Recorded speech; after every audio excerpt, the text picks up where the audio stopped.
हिंदी और जनसंचार माध्यम, है ना, ये हमारा विषय था, आज का विषय है। तो ये भी एक यूनिट है, हिंदी और जनसंचार माध्यम। तो हिंदी और जनसंचार माध्यम की अगर बात करें तो जनसंचार माध्यम शब्द अंग्रेजी की मास कम्युनिकेशन का हिंदी पर्याय है। ठीक है, मास कम्युनिकेशन का ही ये क्या है, एक हिंदी पर्याय है जनसंचार माध्यम। तो जिसका प्रयोग किसके लिए होता है, जिसका प्रयोग पत्र पत्रिकाओं, रेडियो, टेलीविजन आदि के लिए होता है, जनसंचार माध्यम का। ठीक है, जिसको हम मास कम्युनिकेशन कहते हैं। तो वर्गीकरण के लिए अगर कहा जाए तो पत्र पत्रिकाओं को पत्र माध्यम यानी पेपर मीडिया, रेडियो टीवी को इलेक्ट्रॉनिक मीडिया के नाम से हम पुकारते हैं। ठीक है, तो मीडिया शब्द की जब बात आती है तो मीडिया शब्द हाल के वर्षों में बहुत लोकप्रिय हुआ और इतना लोकप्रिय हुआ कि संपूर्ण पत्रकारिता ही इसकी परिधि में आ जाती है, मीडिया की। ठीक है, तो कहते हैं कि मीडिया एक वचन मीडियम शब्द का माध्यम या पर्यायवाची है। ठीक है, तो संचार की दृष्टि से बात करें, संचार का पारिभाषिक अर्थ है भाषिक संप्रेषण। भाषिक संप्रेषण यानी भाषा अपने मूल स्वरूप में विचार या भाव संप्रेषण का साधन है। ठीक है, वो क्या है, संचार है।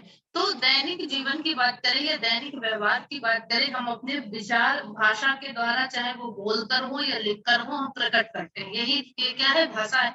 लेकिन जब जनसंचार की बात आती है, मास कम्युनिकेशन की बात आती है, तो जनसंचार शब्द का प्रयोग एक व्यापकतर स्तर संप्रेषण हो गया, यानी बहुत बड़े स्तर का हो गया। यानी जब कोई व्यक्ति किसी लेख, भाषण, इंटरव्यू आदि के द्वारा अपनी बात समाज के करोड़ों व्यक्तियों तक प्रेषित करता है। ठीक है, तो वो क्या कहलाया, जनसंचार कहलाया।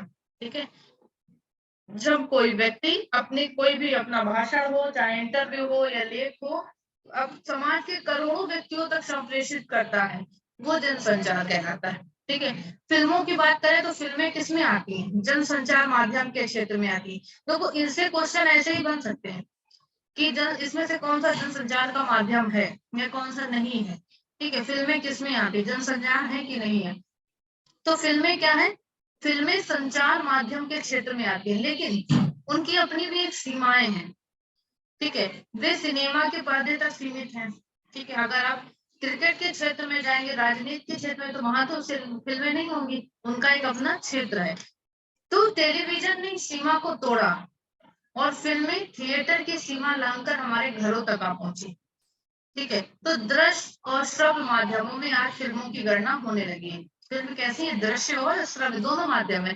तो परिभाषिक शब्दों में अगर बात करें, परिभाषा के रूप में अगर कहें, जनसंचार क्या है, जनसंचार मुद्रित सामग्री अथवा रेडियो, टीवी आदि माध्यमों के द्वारा किसी विचार, भाव या सूचना को आम आदमी तक पहुंचाने की प्रक्रिया है। ठीक है, कोई भी कोई मतलब हमारे विचार हैं, हमारे या कोई भाव है, सूचना है, ये आम आदमी तक पहुंचाने की प्रक्रिया ही क्या है, जनसंचार है। चाहे ये मुद्रित सामग्री के रूप में जाए, रेडियो के माध्यम से जाए या टीवी के माध्यम से जाए, ठीक है, वो जनसंचार कहलाता है। तो 2-3 दशकों में जब संचार माध्यमों का तेजी से विकास हुआ, रेडियो और टेलीविजन झोपड़ियों तक जा पहुंचे, उपग्रह संचालित चैनलों की संख्या में वृद्धि होने लगी, अखबारों की संख्या में भी बहुत तेजी से वृद्धि होती है। तो इन स्थितियों ने क्या किया, राजनीति, धर्म, संस्कृति, खान पान, चाहे वेशभूषा को, यानी जीवन की हर पहलू को सर्वसंवेद बना दिया, यानी सब तक पहुंचाया। कोई भी घटना होती है भारत के किसी भी कोने पर, है ना, उसकी गूंज हर घर तक सुनाई देती है, हर जगह सुनाई देती है। हम यानी कि कश्मीर से कन्याकुमारी तक कोई भी घटना घटित हो, हम उससे परिचित हैं। कहीं भ्रष्टाचार, घोटाला है तो पत्रकारों के माध्यम से हमें तुरंत इसकी सूचना भी मिलती है। ठीक है, यही क्या है, जनसंचार है, यही तो है जनसंचार। होली, दिवाली, ईद, मुहर्रम, कुछ भी हो, हम अपने घर में बैठे सब में सहभागी होते हैं, सबके साथ।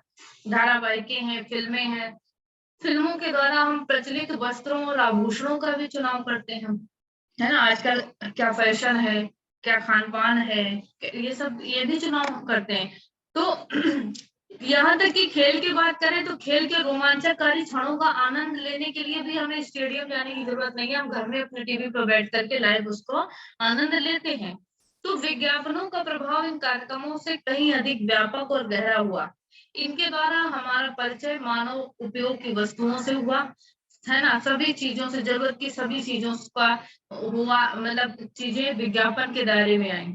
कोई भी ऐसी वस्तु नहीं है जो विज्ञापन के दायरे में ना आई हो। तो और इसने क्या कर दिया, इस विज्ञापन ने हमारी संपूर्ण जीवन शैली को बदल कर रख दिया।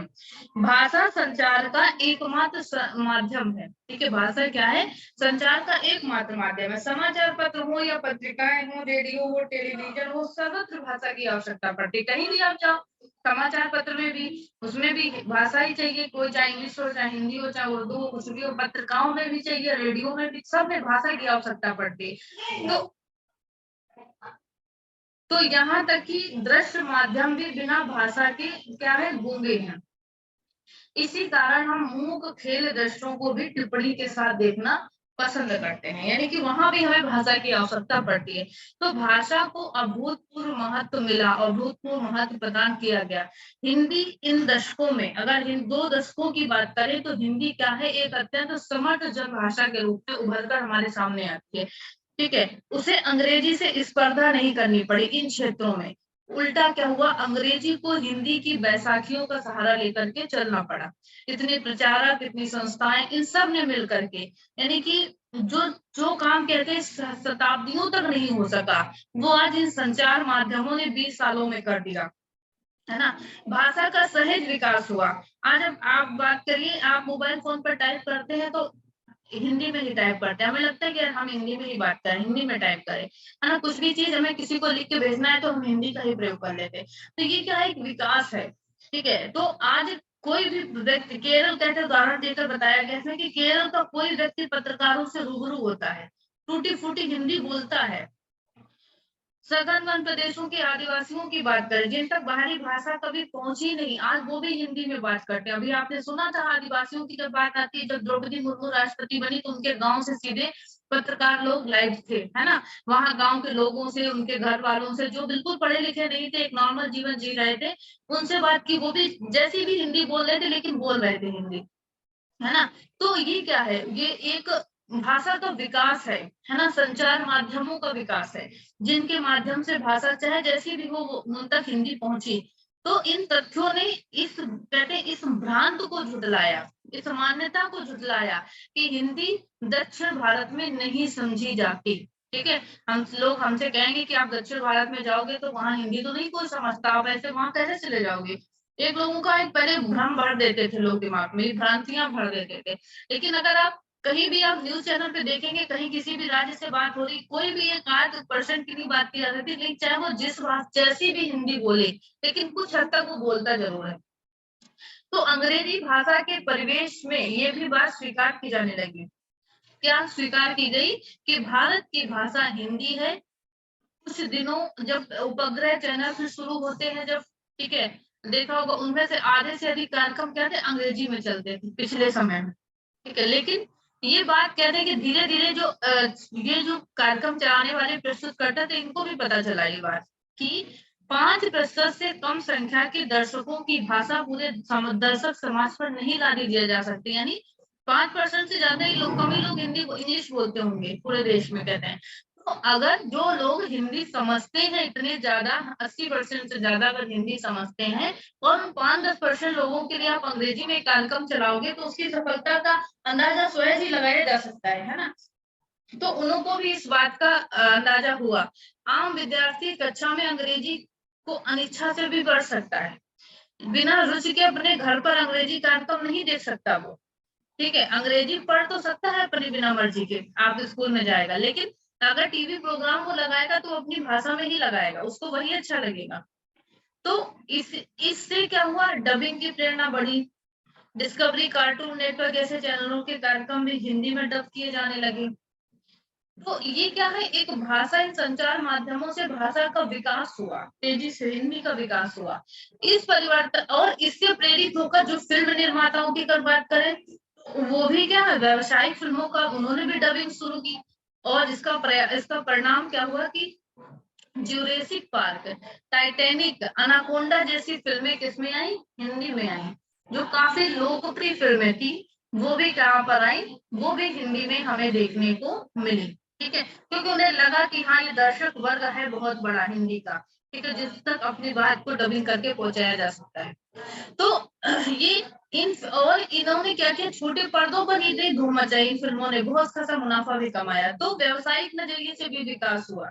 विज्ञापन जगत की बात अगर करें तो कहते हैं यहाँ भी भाषिक स्थिति इससे मिलती जुलती है, यानी कि अगर हिंदी धारावाहिक है ना, उसके कार्यक्रम हिंदी प्रदेशों में ही नहीं, कहाँ देखे जाते हैं? पंजाब, गुजरात, महाराष्ट्र, बंगाल, सभी जगह देखे जाते हैं हिंदी कार्यक्रम, है ना। इन प्रदेशों के लोग अपने क्षेत्रीय भाषा के कार्यक्रमों की तुलना में क्या करते हैं? हिंदी के ही प्रोग्राम तो ज्यादा देखते हैं, है ना, यही कार्यक्रम तो ज्यादा देखे जाते हैं।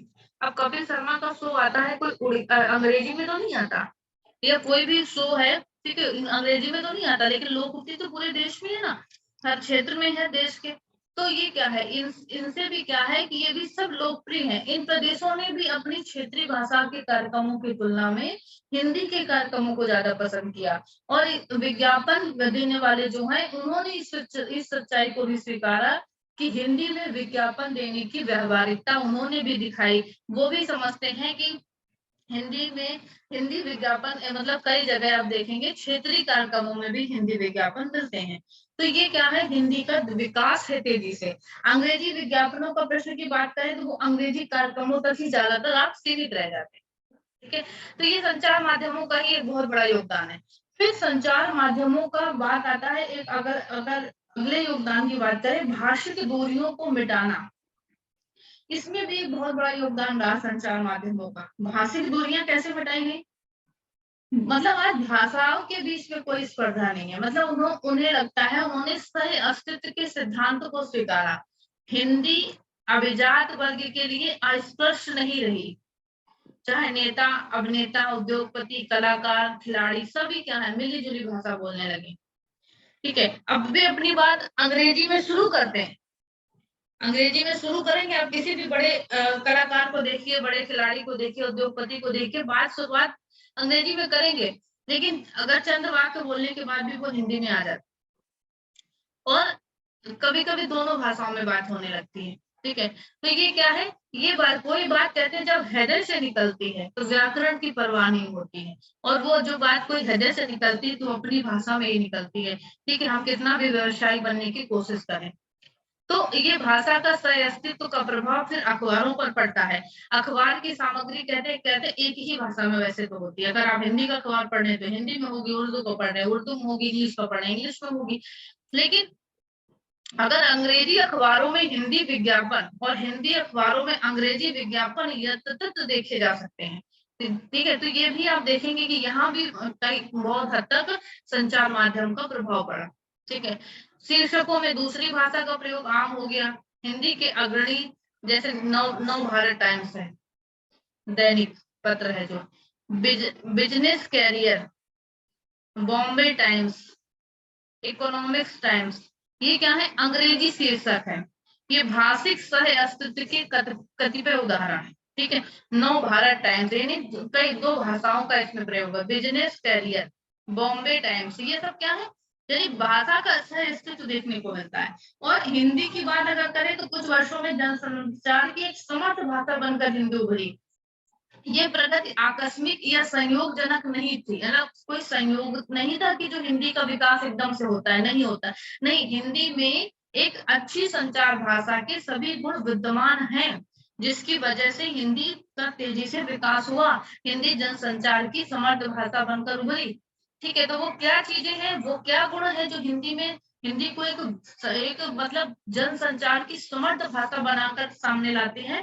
तो उसकी बात करें तो सबसे पहली चीज आती है कि एक व्यापक क्षेत्र, हिंदी का क्या है, एक व्यापक क्षेत्र है। दक्षिण एशिया के बहुत व्यापक क्षेत्र में बोली और समझी जाने वाली भाषा हिंदी है। हरियाणा से लेकर उत्तर प्रदेश, बिहार, मध्य प्रदेश, राजस्थान, ये क्या है, हिंदी प्रदेश कहे जाते हैं, है ना, विशुद्ध हिंदी प्रदेश। उसके बाद पाकिस्तान, नेपाल, बंगाल, असम, उड़ीसा, महाराष्ट्र, गुजरात, ये इनका जो विस्तृत क्षेत्र है, यहाँ भी हिंदी अच्छी तरह से समझी जाती है। दक्षिण के राज्यों में भी अब हिंदी पहले की तरह अवांछनीय नहीं रही, यानी पहले जो था बिल्कुल भी नहीं समझते थे, लेकिन अब वो चीज नहीं है। हैदराबाद के आसपास का व्यापक क्षेत्र तो दक्षिणी हिंदी के नाम से ही हम जानते हैं। आंध्र के अन्य हिस्सों में भी हिंदी उपेक्षित नहीं है। केरल में साक्षरता की प्रगति ने हिंदी समझने वालों की संख्या में अप्रत्याशित वृद्धि की। ठीक है, पिछले साल हमारे नेट की क्लासेस में केरल से ही एक लोग जुड़ी हुई थी। ठीक है, जिन्होंने जो नेट की क्लास ले रही थी, हिंदी उनका विषय था। तो लोग नेट और जेआरएफ जैसी परीक्षाएं केरल के विद्यार्थी होकर के कर रहे हैं, तो इसका मतलब क्या है, तेजी से विकास हो रहा है ना। कर्नाटक में पहले से ही हिंदी के लिए एक अच्छा वातावरण तैयार है। तमिलनाडु में भी हिंदी का स्वर, विरोधी स्वर जो था वो शांत हो चुका है, यानी वहां पहले जो विरोध उठता था आज वो शांत हो चुका है। और वहां के निवासियों ने भी ये महसूस करना शुरू किया कि युग के साथ चलना है, तो हम हिंदी की उपेक्षा नहीं कर सकते हैं, हमें हिंदी को लेकर चलना होगा, हिंदी को सीखना होगा। तो इससे क्या है, इसकी व्यापकता का पता चलता है। दूसरी बात आती है, सरलता भी है। हिंदी क्या है, इतने सरल भाषा के रूप में सामने आती है। कोई भी हिंदी भाषी थोड़े से दिनों में हिंदी समझने भी लगता है, बोलने भी लगता है। ठीक है, तो ये इसकी सरलता है।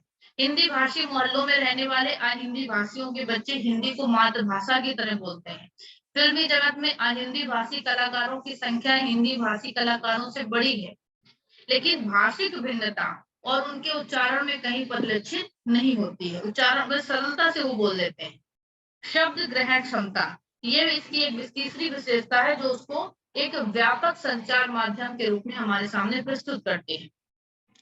तो शब्द ग्रहण करने और उन्हें अपनी प्रकृति में ढाल लेने की क्षमता हिंदी के शब्द भंडार में अद्भुत अभिवृद्धि की है।